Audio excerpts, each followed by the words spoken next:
সবাইকে ওয়েলকাম তোমাদের প্রিয় favourite YouTube channel Shafiqur evergreen ভুবনে। জানি তোমরা সকলেই সুস্থ আছো, তোমাদের সুস্থতা আমাদের একান্ত কাম্য। This is Shata Kamul Hassan. I belong to Gazipur. I am an English teacher at Shofipur Evergreen. আমাদের আজকের পাঠ্যক্রম শুরু করতে যাচ্ছি।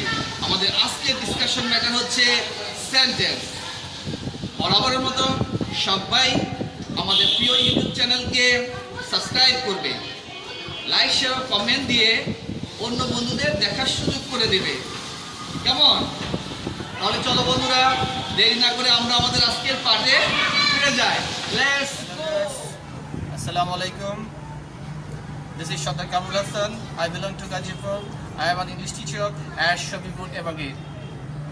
সবাইকে ওয়েলকাম শফিকুর এভারগ্রিন ভুবনে।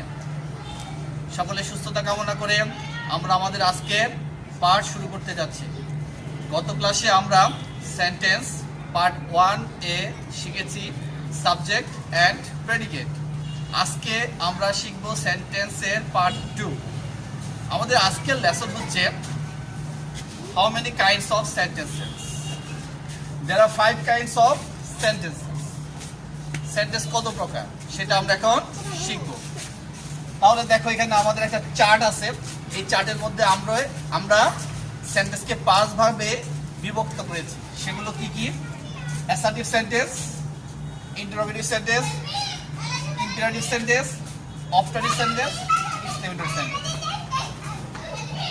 অ্যাসার্টিভ সেন্টেন্স কি? ইম্পারেটিভ সেন্টেন্স কি? এক্সক্লেমেটরি সেন্টেন্স কি? অবজেক্টিভ সেন্টেন্স কি? ইন্টারোগেটিভ সেন্টেন্স কি? এই যে এদের ডেফিনেশন বা সংজ্ঞা এবং এদের বিশ্লেষণ, এটা আমরা আজকে শিখব। এবং এই বাক্যগুলো কিভাবে তৈরি হয় এবং এদের একটা বাক্যের মধ্যে কি কি এদের ভাইটাল রোল বা ভূমিকা আছে সেটা আমরা শিখব। আসলে আমরা কেন সেন্টেন্স শিখি? সেন্টেন্স আমরা শিখি শুধুমাত্র একটা বাক্য তৈরি করার জন্য তা নয়। একটা সেন্টেন্স আমাদের ন্যারেশন করার ক্ষেত্রে প্রয়োজন হয়। একটা সেন্টেন্স আমরা যখন চেঞ্জিং সেন্টেন্স করব তখন সেক্ষেত্রে আমাদের সেন্টেন্স চিনতে হয়।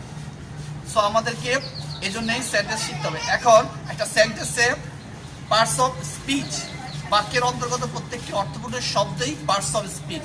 এই পার্টস অফ স্পিচ বাক্যের মধ্যে যখন সুবিন্যস্ত বা সুশৃঙ্খলভাবে বসে যখন পরিপূর্ণ একটা অর্থ প্রকাশ করে তখনই কিন্তু সেটা সেন্টেন্স হয়।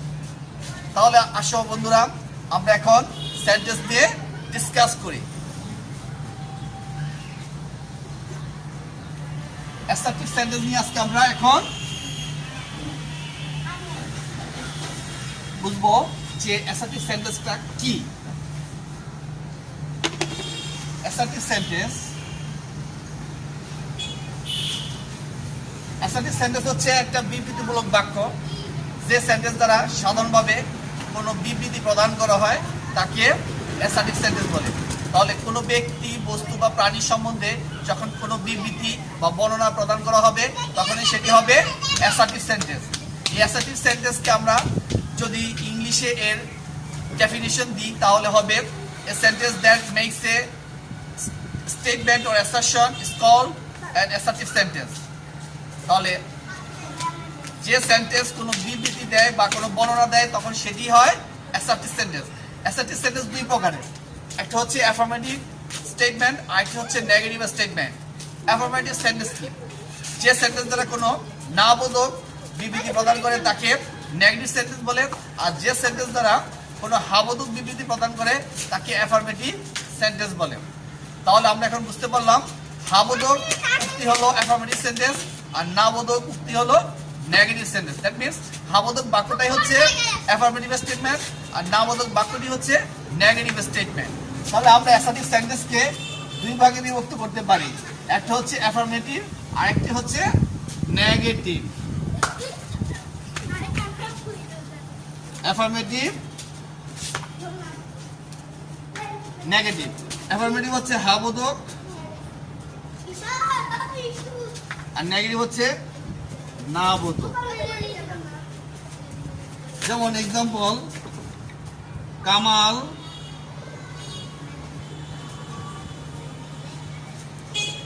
made it. এটাকে যদি আমি নেগেটিভ করি তাহলে হবে Kamal did not make it. Kamal did not make it. তাহলে Kamal made it, Kamal did not made it. তাহলে কামাল মেড ইট এটা স্বীকৃতি, এটা স্বীকৃতি দেওয়া হচ্ছে যে কামাল ইহাদ তৈরি করলো। আর যখন অস্বীকৃতি দেওয়া হবে তখন হবে Kamal did not make it, Kamal ইহাদ তৈরি করেনি। তাহলে স্বীকৃতিমূলক বাক্য হচ্ছে অ্যাফার্মেটিভ আর অস্বীকৃতিমূলক বাক্যই হচ্ছে নেগেটিভ। এখন আসো আমরা এদের আরো কিছু উদাহরণ এবং কিছু স্ট্রাকচার আমরা লক্ষ্য করি। আমি এক কথা বললাম যে কোনো ব্যক্তি, বস্তু বা প্রাণী সম্বন্ধে যখন কোনো বিবৃতি হয় বা বর্ণনা হয় তখন সেটি হয় অ্যাসার্টিভ সেন্টেন্স। এই অ্যাসার্টিভ সেন্টেন্স দুই প্রকার, অ্যাফার্মেটিভ অ্যান্ড নেগেটিভ। অ্যাফার্মেটিভ হ্যাঁ বোধক আর নেগেটিভ না বোধক। তাহলে অ্যাফার্মেটিভ কিভাবে তৈরি হয় এবং নেগেটিভ কিভাবে তৈরি হয় এদের স্ট্রাকচারটা আমরা এখন একটু ফলো করি। অ্যাফার্মেটিভ স্টেটমেন্ট,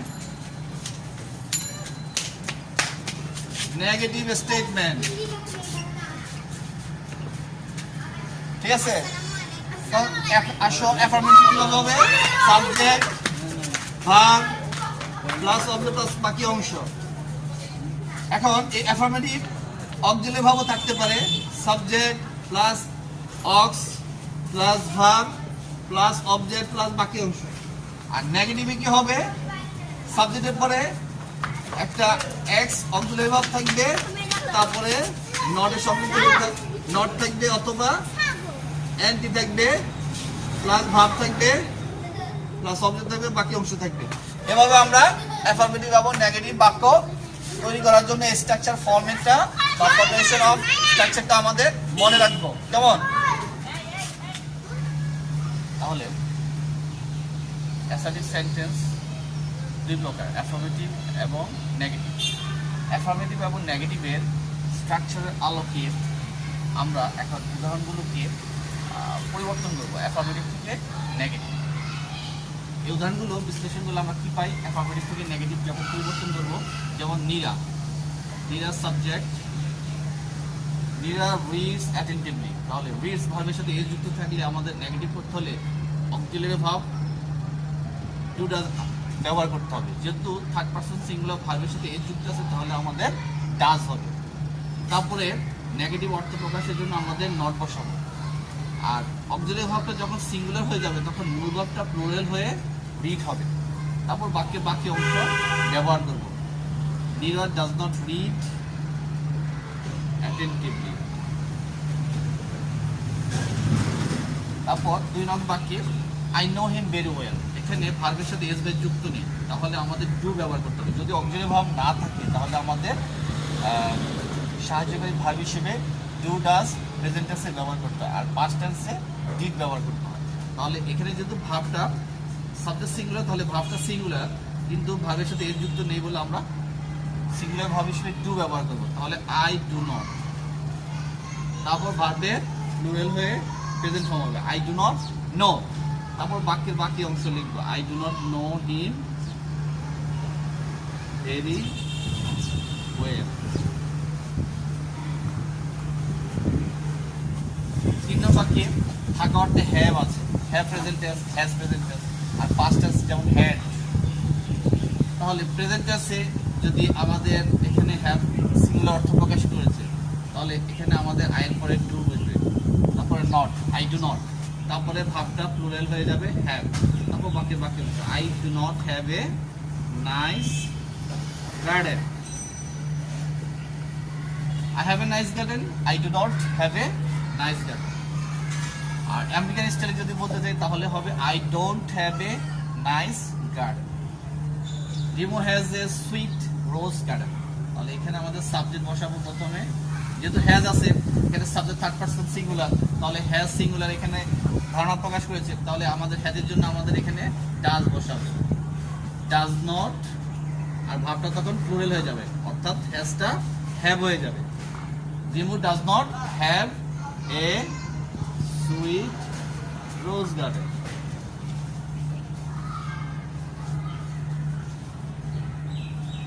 তাহলে এই বাক্যগুলো আমরা এভাবে নেগেটিভ করেছি।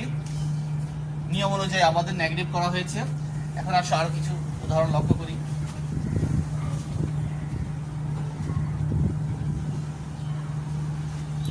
যেমন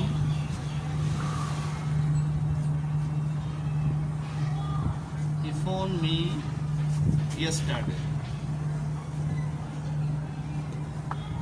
এখানে পাস্ট টেন্সের জন্য আমাদের নেগেটিভ অর্থ প্রকাশের জন্য ডিড আসবে, ডিড নট। যেহেতু পাস্ট টেন্স হয়ে গেছে অক্সিলারি ভার্ব, তাহলে মূল ভার্বটা প্রেজেন্ট ফর্ম হয়ে যাবে phone. He did not phone me yesterday. তাহলে নেগেটিভ অর্থ প্রকাশ আমাদের টেন্স অনুযায়ী ডু ডাজ ডিড ব্যবহার করতে হবে, তারপর নট, তারপর ভার্বের সিঙ্গুলার প্লুরাল হয়ে যাবে ভার্ব এবং প্রেজেন্ট ফর্ম হয়ে যাবে। পাস্ট টেন্স থাকলে আমাদের অক্সিলারি ভার্বটা পাস্ট টেন্স হওয়াতে মূল ভার্বটা প্রেজেন্ট ফর্ম হয়ে গেছে। এখন আসলে যেমন ধরো Shahnaaz at the sweet house, sweet house, তাহলে এখানে হ্যাড থাকা অর্থে পাস্ট টেন্স, তাহলে এর নেগেটিভ করতে হলে আমাদের ডিড ব্যবহার করতে হবে। Shahnaaz did not have, যেহেতু অক্সিলারি ভার্বটা আমাদের পাস্ট টেন্স হয়ে গেছে, তাহলে মূল ভার্বটা আমাদের এখন থাকা অর্থে হ্যাভটা হ্যাভ হয়ে যাবে, হ্যাভ এ সুইট হাউস। তাহলে এই উদাহরণগুলো বিশ্লেষণ করলে আমরা বুঝতে পারি যে কিভাবে বাক্যগুলো অ্যাফার্মেটিভ থেকে নেগেটিভে পরিবর্তন হয়। তাহলে অ্যাফার্মেটিভ আমাদের ইতিবাচক অর্থ প্রকাশ করে, আর আমাদের নেগেটিভটা নেতিবাচক অর্থ প্রকাশ করে, অর্থাৎ একটা হাবোধক আর একটা নাবোধক। তাহলে আমরা শিখতে পেলাম যে কিভাবে হাবোধক সেন্টেন্স তৈরি হয় এবং কিভাবে নাবোধক সেন্টেন্স তৈরি হয়। ওকে শিক্ষার্থী বন্ধুরা,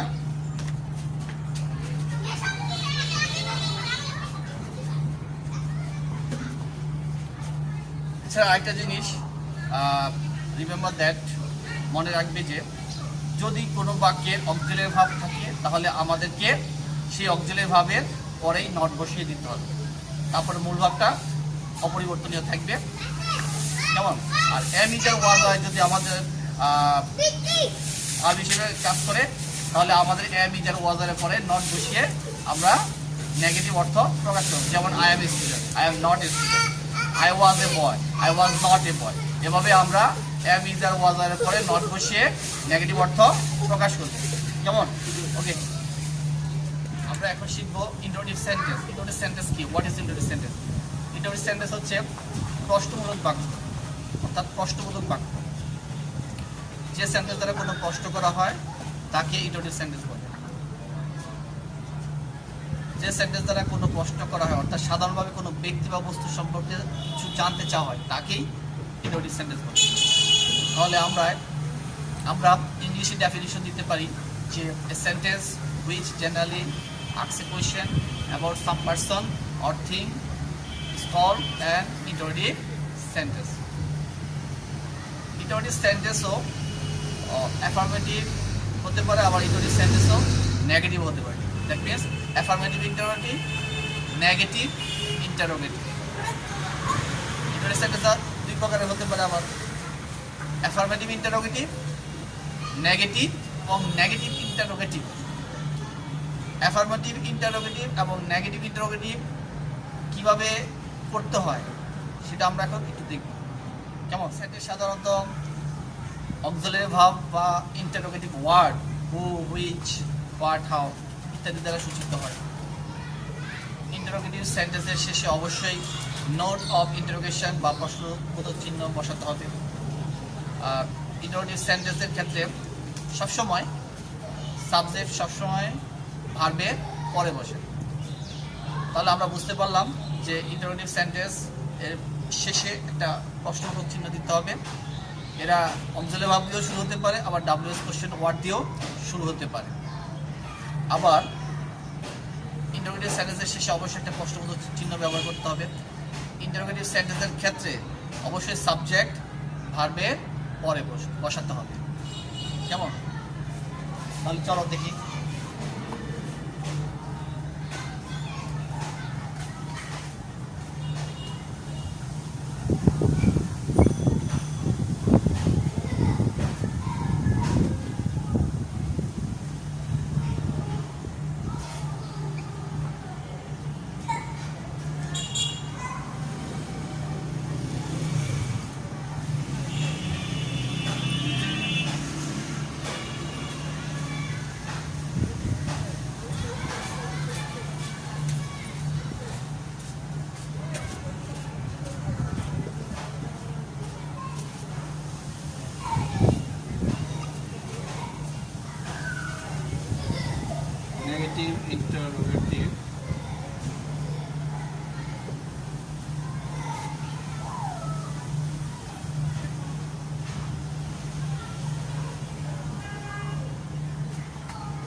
অ্যাফার্মেটিভ স্ট্রাকচার এবং negative structure.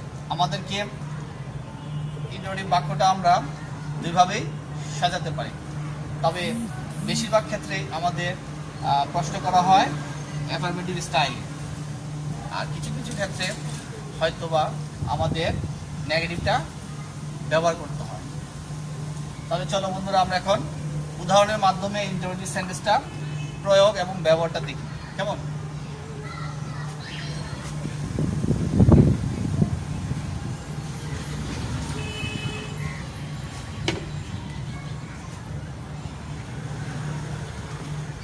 Did you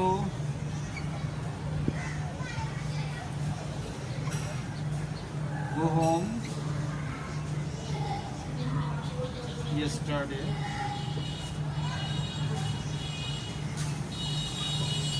Are you going to school?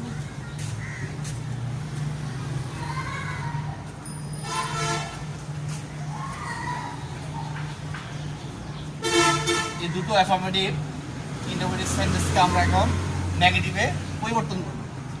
যেমন এখানে আমাদের ডিড হচ্ছে auxiliary verb, you subject, go হচ্ছে ভার্ব, এটা হচ্ছে অ্যাডভার্ব অফ প্লেস, হোম হচ্ছে অ্যাডভার্ব অফ প্লেস, আর ইয়েস্টারডে হচ্ছে অ্যাডভার্ব অফ টাইম, আর এটা হচ্ছে অ্যাডভার্ব অফ প্লেস, হোম হচ্ছে adverb of place.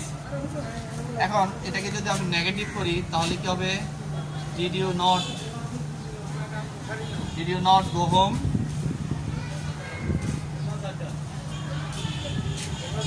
yesterday?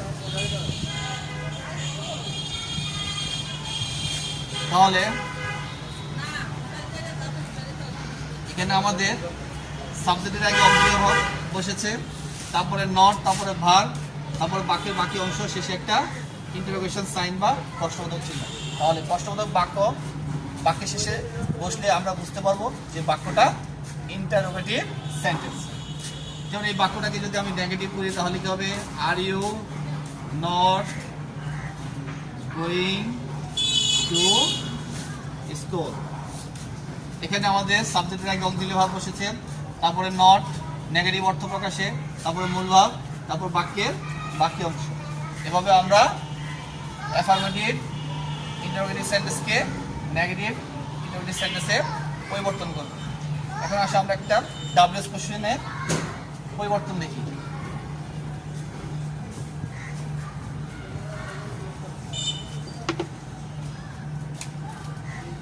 Why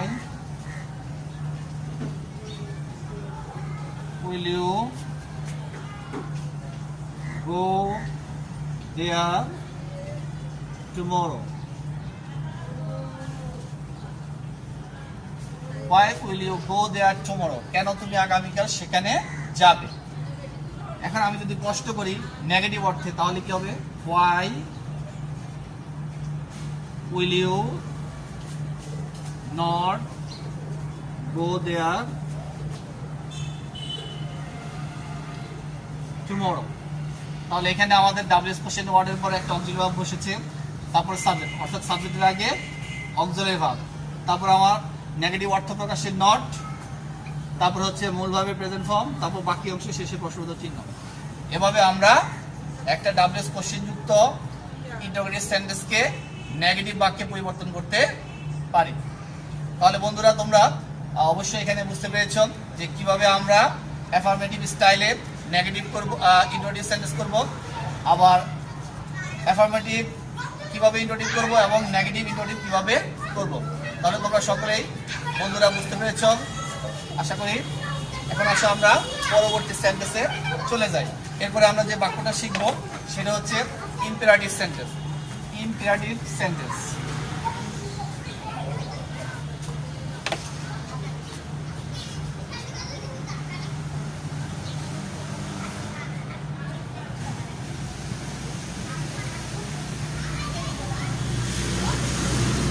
what is imperative sentence?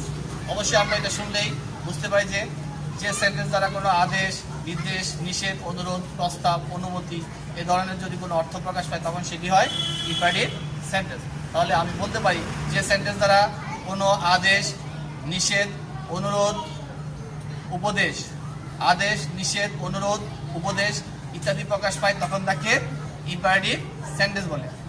তাহলে ইংলিশের ডেফিনেশন কি হবে?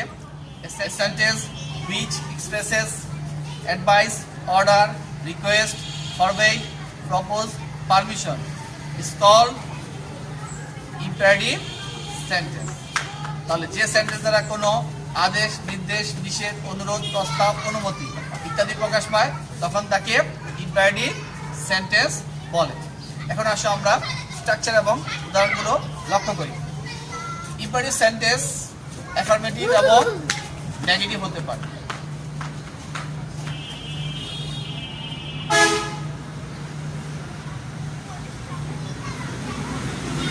ভার্ব প্লাস অবজেক্ট প্লাস বাকি অংশ, এটা হচ্ছে অ্যাফার্মেটিভ।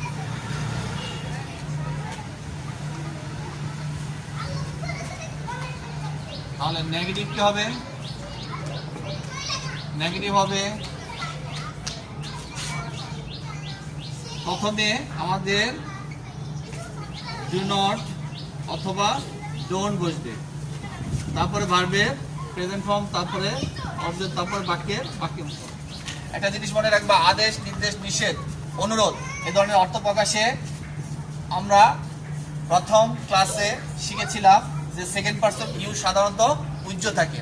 ইম্পারেটিভ সেন্টেন্সে ইউ সাধারণত উজ্জ থাকে বা স্ট্যাভিয়ার থাকে বা বাদ থাকে। তাহলে আমাদের অ্যাফার্মেটিভ ভার্ব দিয়ে শুরু হবে, ভার্ব প্লাস অবজেক্ট প্লাস বাকি অংশ। আর নেগেটিভ শুরু হবে ডু নট অথবা ডোন্ট দিয়ে, তারপর ভার্বের প্রেজেন্ট ফর্ম, তারপর অবজেক্ট, তারপর বাক্যের বাকি অংশ। যেমন একটা এক্সাম্পল দিলে আমরা বুঝতে পারবো সহজে। যেমন ধরো ডু ইট অ্যাট ওয়ান্স। এখন এটাকে যদি নেগেটিভ করি তাহলে কি হবে? ডু নট এর শর্ট ফর্ম হবে ডোন্ট। ডোন্ট হচ্ছে আমেরিকান স্টাইল আর ডু নট হচ্ছে ব্রিটিশ স্টাইল। তাহলে আমরা আমেরিকান স্টাইলে ডু নট এর শর্ট ফর্ম হবে ডোন্ট। তারপরে ভার্বের প্রেজেন্ট ফর্ম, ইম্পারেটিভ সেন্টেন্সে সবসময় ভার্বের প্রেজেন্ট ফর্ম হয় ডোন্ট ডু, তারপর অবজেক্ট, তারপর বাক্যের বাকি অংশ don't do it at once.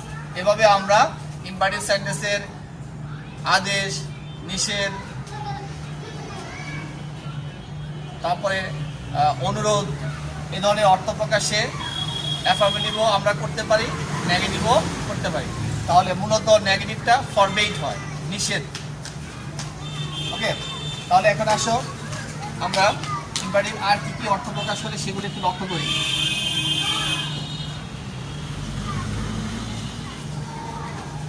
এই উদাহরণগুলোর মাধ্যমে আমরা বুঝতে পারি যে এখানে সাবজেক্ট ইউ উজ্জ আছে, অর্থাৎ ইম্পারেটিভ সেন্টেন্সের ভার্ব দিয়ে যদি কোনো বাক্য শুরু হয় তাহলে সেকেন্ড পারসন ইউ সাধারণত উজ্জ থাকে। অর্থাৎ ইম্পারেটিভ সেন্টেন্সের ক্ষেত্রে ইউ সাধারণত উজ্জ থাকে। তাহলে এখানে আমাদের ইউটা উজ্জ আছে, অর্থাৎ সাবজেক্ট উজ্জ আছে। তারপরে 2 নং বাক্যে লেট দিয়ে যদি কোনো বাক্য শুরু হয় এবং এরপরে যদি কোনো ফার্স্ট পারসন বা থার্ড পারসন থাকে তাহলে আমাদের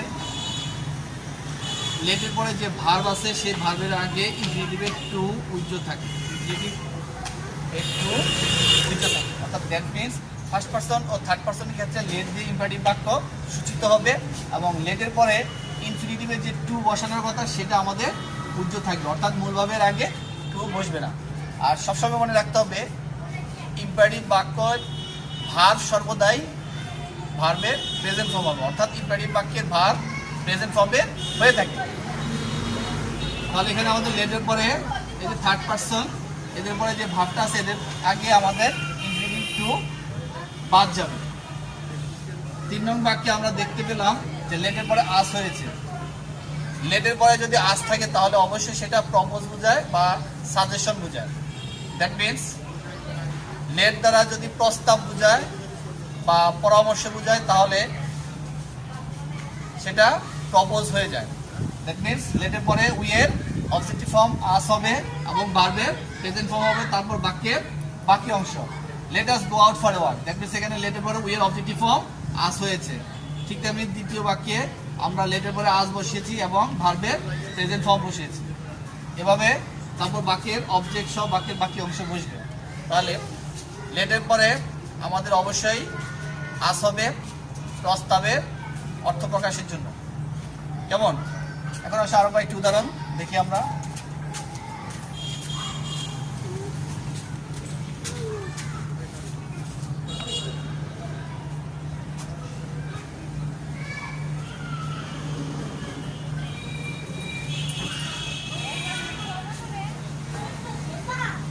Please lend me some money.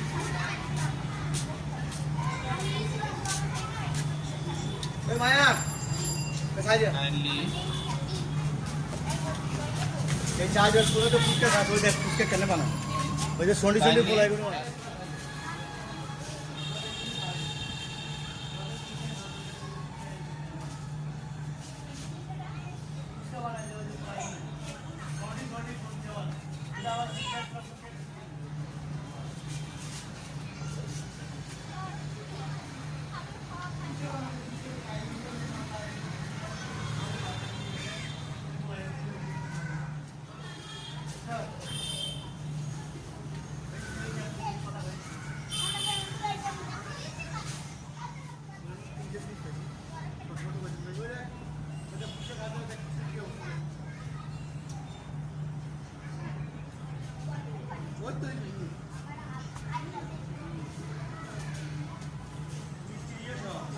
mind taking your seat.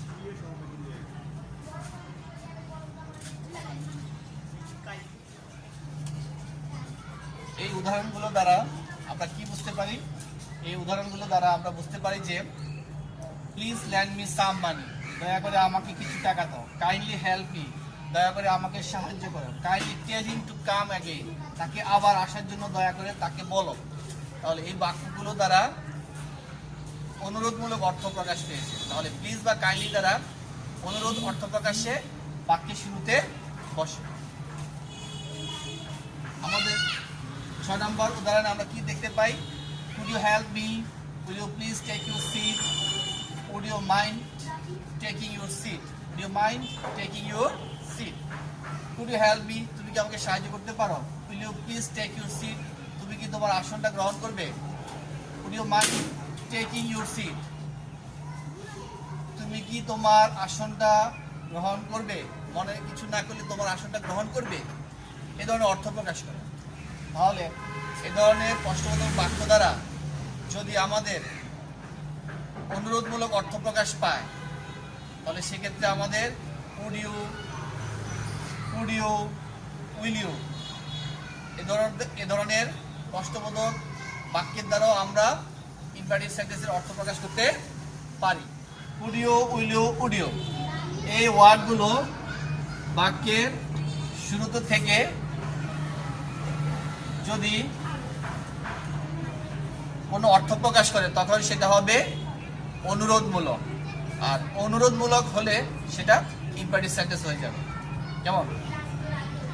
ওকে, আজকে আমরা ইম্পারেটিভ সেন্টেন্স শেষ করলাম। তাহলে এই উদাহরণগুলোর মাধ্যমে এবং এই স্ট্রাকচারগুলোর মাধ্যমে বা এই নিয়মগুলোর মাধ্যমে আমরা যদি বাসায় বেশি বেশি প্র্যাকটিস করি বা চর্চা করি, তাহলে আমরা আমাদের প্রবলেমটা ওভারকাম করতে পারবো। প্রিয় শিক্ষার্থী বন্ধুরা, এখন আসো আমরা অপটেটিভ এবং এক্সপ্লেনেটরি সেন্টেন্স নিয়ে ডিসকাস করি। ওকে, লেটস গো।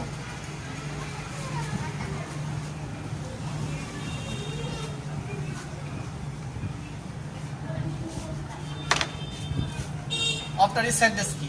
অপটেটিভ সেন্টেন্স আমরা শুনলেই বুঝতে পারি যে সেন্টেন্স দ্বারা কোনো ইচ্ছা বা প্রার্থনা প্রকাশ পায় তাকে অপটেটিভ সেন্টেন্স বলে। A sentence which expresses a wish, desire or prayer is called optative sentence. ইচ্ছা, প্রার্থনা বা আশীর্বাদ। অপটেটিভ সেন্টেন্স মে দিয়ে শুরু হতে পারে, অপটেটিভ সেন্টেন্স would that দিয়ে শুরু হতে পারে, অপটেটিভ সেন্টেন্স would that মে ছাড়াও লং দিয়ে শুরু হতে পারে। সেটা আমরা এখন একটু লক্ষ্য করি।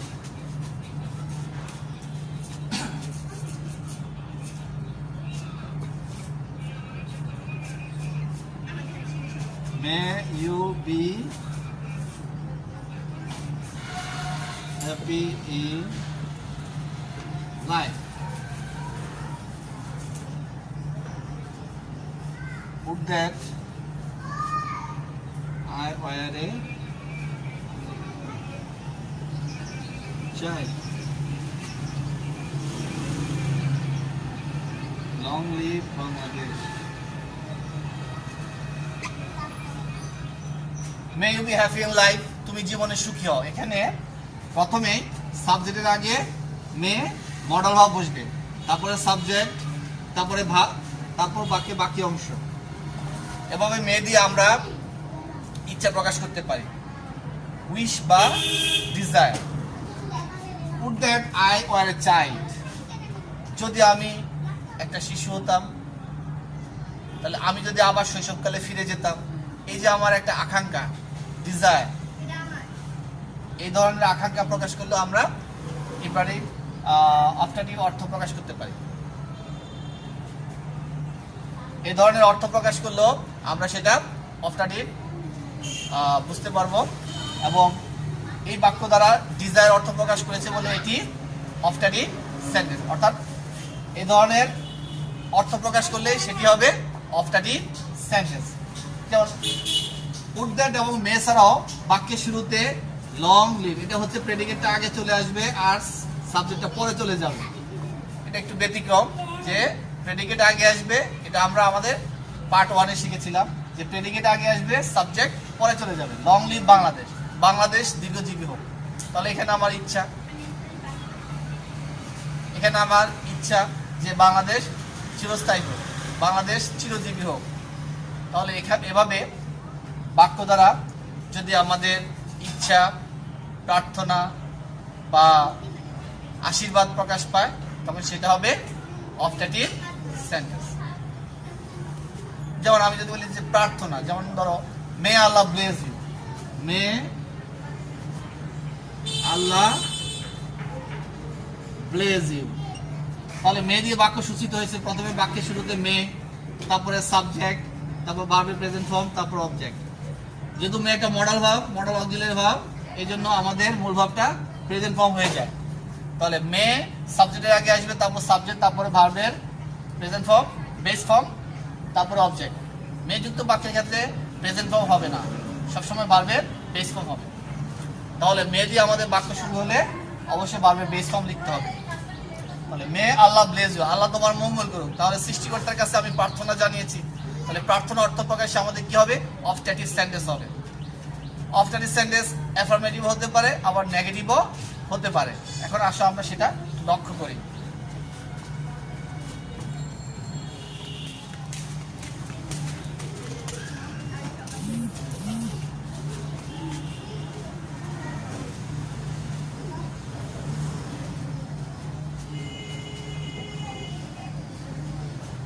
এটাকে যদি আমি নেগেটিভ করি তাহলে কি হবে?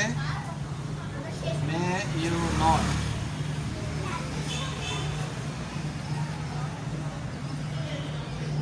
May you not pass the exam, তুমি জীবন পরীক্ষায় পাস করো, এটা আমার ইচ্ছা। আর may you not pass the exam, তুমি পরীক্ষায় পাস করো না, এটাও আমার অনিচ্ছা।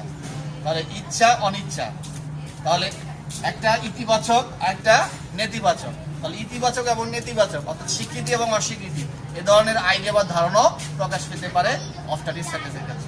কেমন? এখন আসলে আমরা এক্সক্লেমেটরি সেন্টেন্স নিয়ে ডিসকাস করব।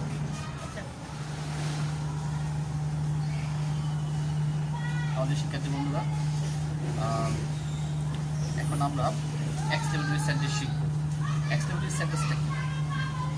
যে সেন্টেন্স দ্বারা মনের আকস্মিক আবেগ, যেমন বিস্ময়, আনন্দ, সুখ, দুঃখ ইত্যাদি প্রকাশ পায়, তাকে এক্সক্লেমেটরি সেন্টেন্স বলে। ইংরেজিতে যদি আমরা বলি তাহলে এর সংজ্ঞা হবে অর ডেফিনিশন আমরা করতে পারি, যেমন sentence which expresses a sudden feeling or emotion is called an exclamatory sentence. Exclamatory sentence সাধারণত ওয়ার্ড বা হাওয়া দ্বারা সূচিত হয়, আর এ ধরনের বাক্যের শেষে অবশ্যই নোট অফ এক্সক্লেমেশন বা বিস্ময়বোধক চিহ্ন বসে। যেমন আমরা এখন কয়েকটা উদাহরণ দেখি।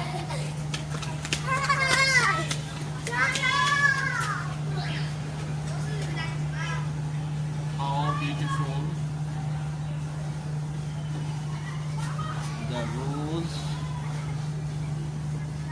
is.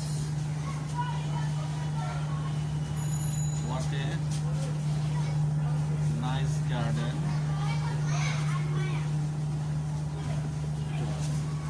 How এবং what দ্বারা অ্যাক্টিভিটি সেন্টেন্স শুরু হয়, তারপরে আমাদের সাবজেক্ট ওয়ার্ড বসে।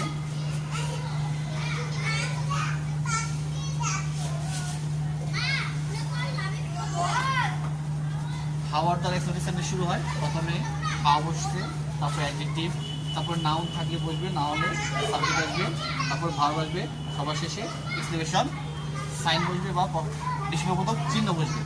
হোয়াট, তারপর এ বা এন বসবে, তারপর অ্যাডজেক্টিভ, তারপরে নাউন, তারপর সাবজেক্ট, তারপরে ভার্ব। এভাবে আমাদের ওয়ার্ড বা হাওয়া দ্বারা এক্সক্লেমেটিভ সেন্টেন্স সূচিত হয়। আবার একটি মাত্র ওয়ার্ড দ্বারাও এক্সক্লেমেটিভ আইডিয়া বা ধারণা প্রকাশ করে। এক্ষেত্রে একটি মাত্র ওয়ার্ডের শেষে নোট অফ এক্সক্লেমেশন বা বিস্ময়বোধক চিহ্ন বসে, আর মূল বাক্যটি সর্বদাই অ্যাসার্টিভ সেন্টেন্সে থাকে। যেমন পুরা we have won the game. পুরা we have won the game. যদি আলাস বলি, আলাস I am under, তাহলে এই যে একটি মাত্র ওয়ার্ড দ্বারাও আমাদের আনন্দ প্রকাশ করে, দুঃখ প্রকাশ করে, বিস্ময় প্রকাশ করে, ঘৃণা প্রকাশ করে, বিরক্তি প্রকাশ করে। এভাবে আমাদের একটি মাত্র ওয়ার্ডও একটি মাত্র এক্সক্লেমেটরি সেন্টেন্সের ধারণা প্রকাশ করতে পারে। তাহলে ওয়ার্ড এবং হাও দ্বারাই যে শুধুমাত্র এক্সক্লেমেটরি সেন্টেন্স হবে তা না, আমাদের একটি মাত্র ওয়ার্ড দ্বারাও এক্সক্লেমেটরি সেন্টেন্সের ধারণা প্রকাশ পেতে পারে, যা আমরা এই উদাহরণের মাধ্যমে লক্ষ্য করলাম। এক্সক্লেমেটরি সেন্টেন্স যেমন অ্যাসার্টিভ হয়, আবার এক্সক্লেমেটরি সেন্টেন্স নেগেটিভও হতে পারে, সেটা এখন আমরা একটু লক্ষ্য করি।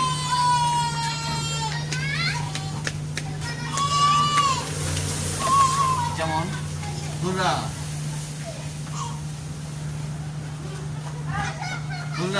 we have won the game.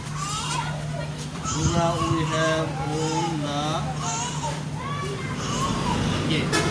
এখন এটাকে যদি আমি নেগেটিভ করি তাহলে আমাদের আনন্দটা আবার দুঃখ হয়ে যাবে। যেমন দুরা থেকে আলাস হয়ে গেলে নেগেটিভ হবে আমাদের we have not won the game. তাহলে মূল বাক্যটি আমাদের নেগেটিভ করতে হবে, আর আমাদের আনন্দসূচক বাক্যটা নেতিবাচক দিক অর্থ প্রকাশ করবে, অর্থাৎ আনন্দটা দুঃখ হয়ে যাবে, হুররাটা আলাস হয়ে যাবে। Hurrah we have won the game, alas we have not won the game. অর্থাৎ এর অর্থ হচ্ছে জয়োল্লাস বা আনন্দের সাথে বললো যে আমরা খেলায় জিতেছি বা আমরা গেম জয়লাভ করেছি। আর এখানে দুঃখ প্রকাশ করে বলা হচ্ছে যে আমরা খেলায় হেরে গিয়েছি, দ্যাট মিনস আমরা খেলায় জয়ী হই নাই। তাহলে একটা হচ্ছে খেলায় জয়ী হওয়া, আর একটা হচ্ছে খেলায় জয়ী না হওয়া। এভাবে অ্যাফার্মেটিভ নেগেটিভ অর্থ প্রকাশ করতে পারে। ওকে শিক্ষার্থী বন্ধুরা, তাহলে তোমরা বুঝতে পেরেছো যে কিভাবে একটা এক্সক্লেমেটিভ সেন্টেন্স তৈরি হতে পারে। এখন আসলে আমরা একটু স্ট্রাকচারের মাধ্যমে আরেকটু ভালোভাবে বুঝে নিই।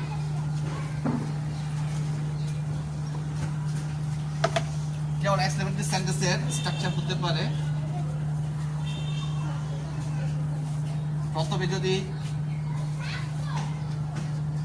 ওয়ার্ড বসে, তারপরে এ বা এন বসবে আর্টিকেলের নিয়ম অনুযায়ী, তারপর হচ্ছে আমাদের অ্যাডজেক্টিভ থাকতে পারে, তারপরে আমাদের নাউন থাকতে পারে, অনেক সময় এখানে আমাদের অ্যাডভার্বও থাকতে পারে, তারপরে আমাদের সাবজেক্ট ওয়ার্ড, তারপরে সবার শেষে ভার্ব থাকবে সাবজেক্টের পরে, আর সবার শেষে আমাদের প্রশ্নবোধক চিহ্ন অর্থাৎ বিস্ময়বোধক চিহ্নটা ব্যবহার করতে হবে, যাকে আমরা ইংরেজিতে বলি নট অফ এক্সক্লেমেশন।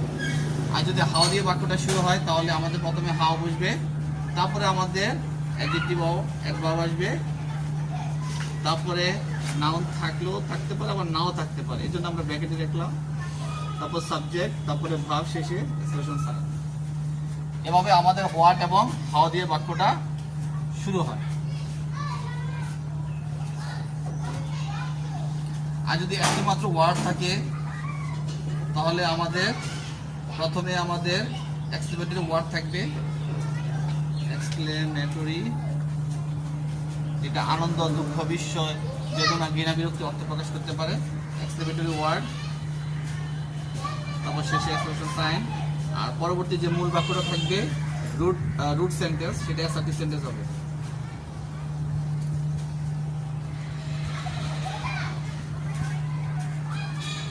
অর্থাৎ একটি মাত্র ওয়ার্ড অ্যাক্টিভিটির আইডিয়া প্রকাশ করবে, সেই ওয়ার্ডটা আমরা বসাবো, তারপরে আমরা নোট অফ এক্সপ্রেশন বসাবো, আর সবার শেষে আমাদের মূল বাক্যটা বসাবো। এখন মূল বাক্যটা অ্যাফার্মেটিভও হয়ে যেতে পারে, আবার নেগেটিভও হতে পারে।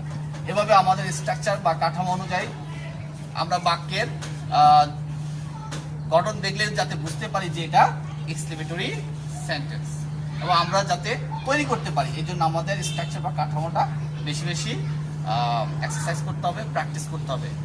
মোর প্র্যাকটিস এবং তুমি অনেক অনেক কিছুই তুমি জানতে পারো। যেমন এখন আসো আমরা একটা গ্লেন্স সামারাইজ যদি আমরা আজকের বাক্যগুলো করি, তাহলে আমরা আজকে এখন কতগুলো এক্সারসাইজ আমরা এখন করব, সেগুলো তোমরা বাসায় বেশি বেশি প্র্যাকটিস করবে এবং বুঝে নিবা যে কোনটা কোন ধরনের সেন্টেন্স। যেমন তাহলে চলো লেটস গো, এক্সারসাইজগুলো আমরা এখন বিশ্লেষণ করে দেখি, তাহলে আমরা আরও সহজে আমরা সেন্টেন্সটা উপলব্ধি করতে পারবো এবং সেন্টেন্সটা অনুধাবন করতে পারবো এবং বুঝতে পারবো খুব সহজে। তাহলে চলো, যেমন প্রথম বাক্যে উড দ্যাট আছে, যদি কোনো বাক্যে উড দ্যাট থাকে তাহলে অবশ্যই বুঝতে হবে যে বাক্যটা অবজেক্টিভ সেন্টেন্স। উড দ্যাটের পরে সবসময় যেহেতু একটা অসম্ভব ইচ্ছা বা কল্পনা প্রকাশ পায়, তাই এখানে আমাদের সবসময় টু বি ভার্বের ক্ষেত্রে ওয়াজ না বসে সবসময় ওয়ার বসবে, কারণ ভাবটা সর্বদাই কি হবে, প্লুরাল হবে, কারণ এখানে অসম্ভব ইচ্ছা বা অসম্ভব কল্পনা প্রকাশ করা হবে। তাহলে would that I were a child again, would that I were a child again, আমি যদি আবার শিশু হয়ে যেতাম, বা এমন যদি হতো আবার আমি শিশু হতাম।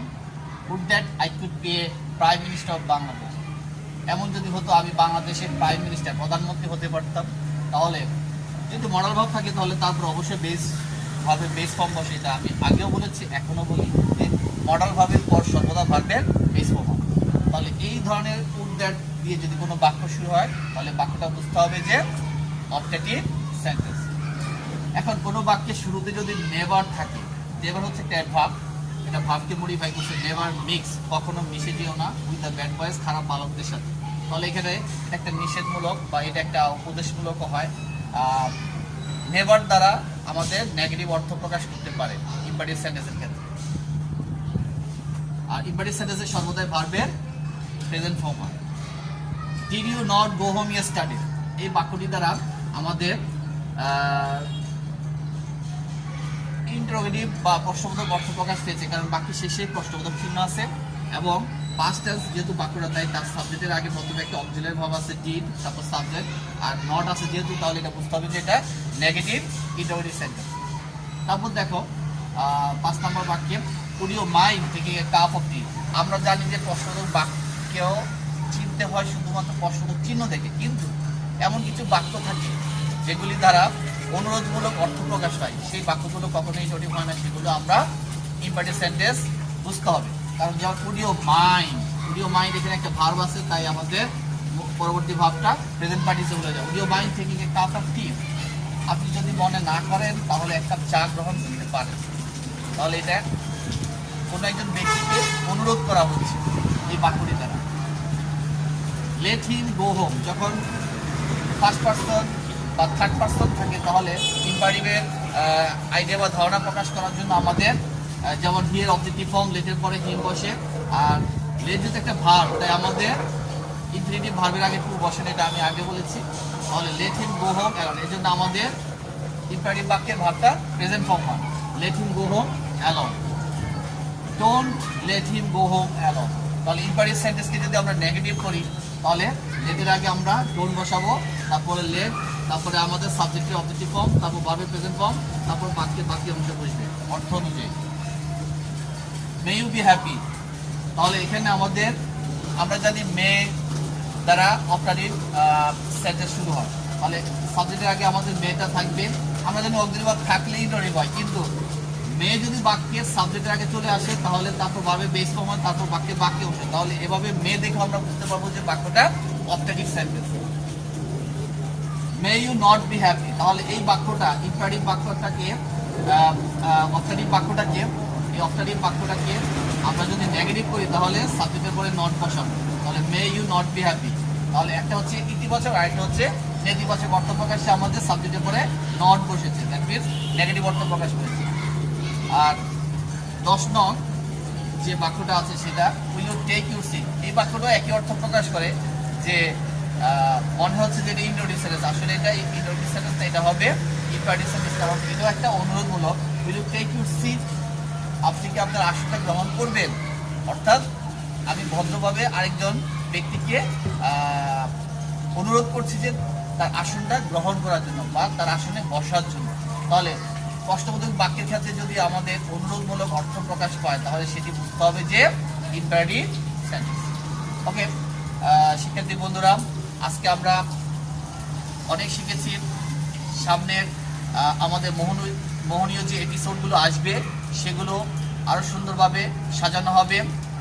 ততক্ষণে তোমরা বাসায় বেশি বেশি প্র্যাকটিস করবে, পড়ার প্রতি মনোযোগ দিবে। এটা আমার তোমাদের প্রতি একটা রিকোয়েস্ট যে শুধু এদিক সেদিক ঘোরাফেরা না করে বাসায় বইয়ের সাথে সম্পর্ক রাখবে এবং পড়াশোনায় বেশি বেশি মনোযোগ রাখবে। আজকের মতো আমাদের পার্ট এখানেই শেষ। আগামী ক্লাসে আরেকটি এপিসোড নিয়ে তোমাদের সামনে হাজির হব। Thank you. আজকের মতো আমাদের পাঠ কার্যক্রম এখানেই শেষ করছি। আগামী ক্লাসে আরেকটি ভীষণ মোহনীয় এপিসোড নিয়ে তোমাদের সামনে হাজির হব। সেই প্রত্যাশায় সকলের সুস্থতা কামনা করে আজকের মতো বিদায় নিচ্ছি। আমি সত্তা কামরুল হোসেন সুজন স্যার। অবশ্যই তোমাদের প্রিয় ইউটিউব চ্যানেলকে লাইক শেয়ার ও কমেন্ট করে অন্য বন্ধুদের দেখার সুযোগ করে দেবে। কেমন? Thank you.